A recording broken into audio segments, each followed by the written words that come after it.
वंदे मातरम विद्यार्थी मित्रों, आज हम आपको टेंस की नए सेंटेंस की तरफ ले चलेंगे, एक नए भाग की तरफ ले चलेंगे। पास्ट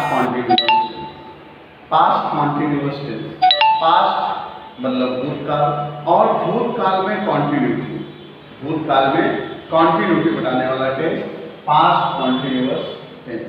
कॉन्टिन्यूअस मीन्स लगातार, जिसकी जो गतिशील हो उसे हम कॉन्टिन्यूअस समझ में आए। तो पास्ट कॉन्टिन्यूअस की जो हिंट्स होती है, जो उसकी पहचान होती है, वह रहा था, रही थी, रहे थे आदि शब्दों का यूज किया जाता है। अफर्मेटिव सेंटेंस में हम जो इसका स्ट्रक्चर लिखते हैं, अफर्मेटिव मीन्स सकारात्मक। सकारात्मक सेंटेंस में इसका जो स्ट्रक्चर होता है, सब्जेक्ट के बाद वाज और वर्ब। अब यहाँ पे देखिए किसके साथ वाज लगाते हैं और किसके साथ वर्ब लगाते हैं। तो एक वचन में अगर कर्ता एक वचन है तो वाज लगाते हैं और बहुवचन में तो वर्ब लगाते हैं। और उसके बाद हम जो है वर्ब लगाते हैं। क्या लगाते हैं? सब्जेक्ट के बाद वाज और वर्ब, उसके बाद वर्ब लगाते हैं। और वर्ब के साथ हम क्या यूज करते हैं? हमेशा कॉन्टिन्यूअस टेंस में, चाहे वह प्रेजेंट कॉन्टिन्यूअस हो, चाहे पास्ट कॉन्टिन्यूअस हो, चाहे फ्यूचर कॉन्टिन्यूअस हो, चाहे प्रेजेंट परफेक्ट कॉन्टिन्यूअस हो, पास्ट परफेक्ट कॉन्टिन्यूअस हो या फ्यूचर परफेक्ट कॉन्टिन्यूअस हो, अगर कॉन्टिन्यूअस है तो वर्ब में हम आईएनजी लगाते हैं। उसके बाद ऑब्जेक्ट लिखते हैं, ऑब्जेक्ट के बाद अदर वर्ड लिखते हैं और अदर वर्ड के बाद हम जो है फुल स्टॉप लगाते हैं। अब यहाँ पे देखिए हमने एक एग्जांपल लिखा है कि रोशन गाना गा रहा था। कौन गाना गा रहा था? रोशन गाना गा रहा था। तो रोशन गाना गा रहा था, तो इसमें सब्जेक्ट क्या हुआ? रोशन। अब यहाँ पे सब्जेक्ट क्या है? रोशन।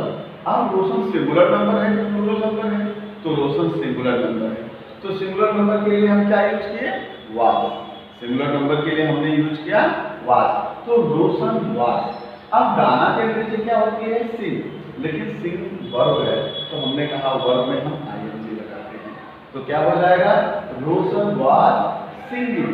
अब क्या गा रहा था? गीत। तो रोशन वाज सिंगिंग अ सॉन्ग। ये पूरा सेंटेंस हुआ। उसके बाद अगर देखने जाए, एक प्लूरल नंबर का एग्जांपल हमने आपके सामने यहाँ पे दिया है। वे क्रिकेट देख रहे थे। अब कौन क्रिकेट देख रहा था? वे क्या है? प्लूरल नंबर है, बहुवचन है। तो बहुवचन में क्या करते हैं? वर्ब लगाते हैं। एक वचन में वाज लगाते हैं सिंगुलर नंबर में और बहुवचन में वर्ब लगाते हैं। तो यहाँ क्या हो जाएगा? दे। वे की अंग्रेजी दे। तो दे के लिए हेल्पिंग वर्ब क्या आएगा? वर्ब। तो दे वर्ब। अब देखना की अंग्रेजी वॉच। तो वॉच में आईएनजी आ गया। तो दे वर वाचिंग। अब क्या देख रहे थे? क्रिकेट। तो इस प्रकार से हमारा जो है अफर्मेटिव सेंटेंस समाप्त। अब इसके बाद हम देखें नेगेटिव सेंटेंस का एग्जांपल लिए। नेगेटिव सेंटेंस का स्ट्रक्चर जो हमने आपको बताया है यहाँ पे, नेगेटिव सेंटेंस अफर्मेटिव जैसा ही है। उसमें कुछ विशेष चेंजेस नहीं है, सिर्फ हेल्पिंग वर्ब के बाद नॉट लगाते हैं। हेल्पिंग वर्ब के बाद क्या लगाते हैं? नॉट लगाते हैं। अब इसका स्ट्रक्चर जो है सब्जेक्ट के बाद वाज और वर्ब। सब्जेक्ट के बाद हमने क्या यूज किया? वाज या वर्ब। और वाज वर्ब के बाद हमने क्या यूज किया? नॉट। वाज वर्ब के बाद हमने क्या यूज किया? नॉट। नॉट के बाद जो है वर्ब में आईएनजी, आईएनजी के बाद ऑब्जेक्ट, ऑब्जेक्ट के बाद अदर। तो इसमें अंतर क्या दिखाई दिया आपको कि हमने सब्जेक्ट के बाद जो हेल्पिंग वर्ब लिखा वाज और वर्ब, वाज सिंगुलर नंबर है और वर्ब जो है वो प्लूरल नंबर के साथ। तो वाज और वर्ब के साथ हमने क्या लगाया? नॉट। नेगेटिव सेंटेंस में हमने नॉट का यूज किया। अब यहाँ पे एक एग्जांपल देखिए कि रानी चाय नहीं पी रही थी। कौन चाय नहीं पी रही थी? रानी। तो सब्जेक्ट क्या हो गया? रानी। तो सबसे पहले हमने लिख दिया रानी। अब रानी सिंगुलर नंबर है, उसके लिए वाज, बरोबर। अब वाज के बाद हमने नेगेटिव सेंटेंस में क्या बताया? नॉट लगाते हैं। तो क्या हो जाएगा? रानी वाज नॉट टेकिंग टी। चाय पीना का टेक होता है, समझ में? बाकी और सब चीज पीने के लिए ड्रिंक लगा सकते हो, लेकिन चाय के लिए, वाइन के लिए सब टेक लगा, बरोबर। जिसकी हम चुस्की लेते हैं उसके लिए हम टेक का यूज करते हैं। तो रानी चाय नहीं पी रही थी, रानी वाज नॉट टेकिंग टी। अब इसी में नेक्स्ट एक एग्जांपल हमने लिखा है, तुम सब क्रिकेट नहीं खेल रहे थे। कौन नहीं खेल रहा था? तुम सब। अब तुम सब सब्जेक्ट हुआ तो तुम सब क्या है? सिंगुलर नंबर है, प्लूरल नंबर है। तो तुम सब जो है यह प्लूरल नंबर है। तो क्या हो जाएगा यू। यू जो है यह प्लूरल नंबर है, तो यू के साथ वर, समझ में आया, यू वर। अब वर के बाद निगेटिव है नॉट, हेल्पिंग वर्ब के बाद नॉट लगाते हैं, तो यू वर नॉट। अब खेलना का जो प्ले होता है, तो प्ले में हमने आईएनजी लगा दिया, तो क्या हो गया, यू वर नॉट प्लेइंग। अब क्या नहीं खेल रहे थे, क्रिकेट, तो यहाँ पे क्रिकेट हो गया। तो आपने देखा अफर्मेटिव में हमने क्या किया, सब्जेक्ट, सब्जेक्ट के बाद वाज और वर, उसके बाद वर्ब। वर्ब पे क्या किया हमने, आईएनजी लगाया, आईएनजी, और उसके बाद ऑब्जेक्ट, ऑब्जेक्ट के बाद अदर वर्ड। और जबकि नेगेटिव सेंटेंस में क्या किया, सब्जेक्ट, सब्जेक्ट के बाद हेल्पिंग वर्ब वाज और वर्ब, और उसके बाद हमने क्या यूज किया, नॉट। नॉट के बाद जो है वर्ब लगाया, वर्ब में आईएनजी, और उसके बाद ऑब्जेक्ट, ऑब्जेक्ट के बाद हमने अदर वर्ड किया।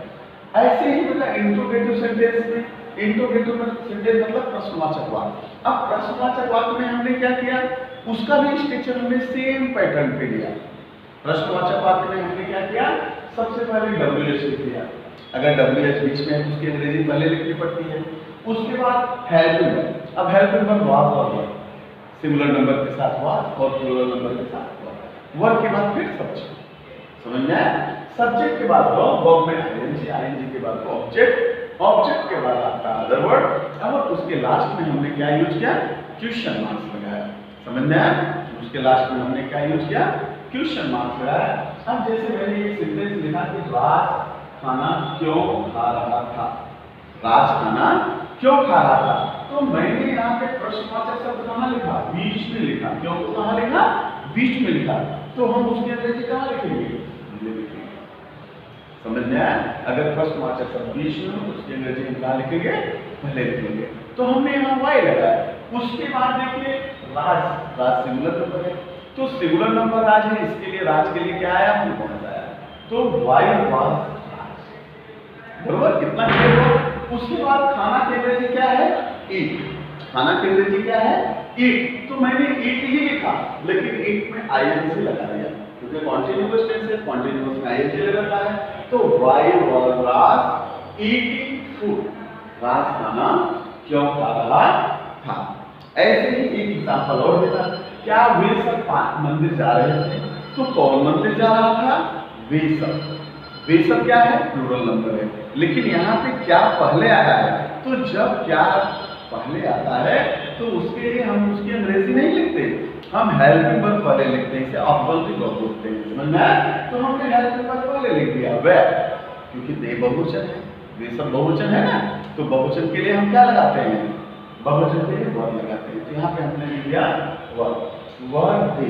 फिर उसके बाद सब्जेक्ट के बाद क्या लगाते हैं, वर्ब, वर्ब क्या है, जाना, तो जाना की अंग्रेजी को गोइंग आएगी, तो verb they going to the temple, verb they going to the temple, क्या है, मंदिर।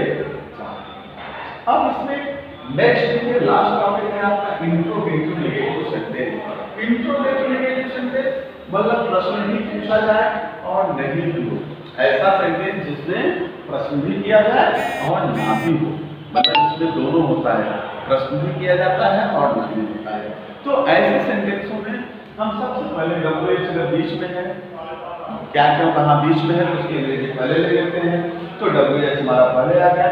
उसके बाद वाज या वर्ब, सिंगुलर नंबर है तो वाज और प्लूरल नंबर है तो वर्ब लगाते हैं। उसके बाद हम सब्जेक्ट लिखते हैं, और सब्जेक्ट के बाद नॉट, नॉट के बाद वर्ब, वर्ब के बाद आईएनजी, आईएनजी के बाद ऑब्जेक्ट, ऑब्जेक्ट के बाद अदर वर्ड, और अदर वर्ड के बाद हम क्वेश्चन मार्क्स लगाते हैं।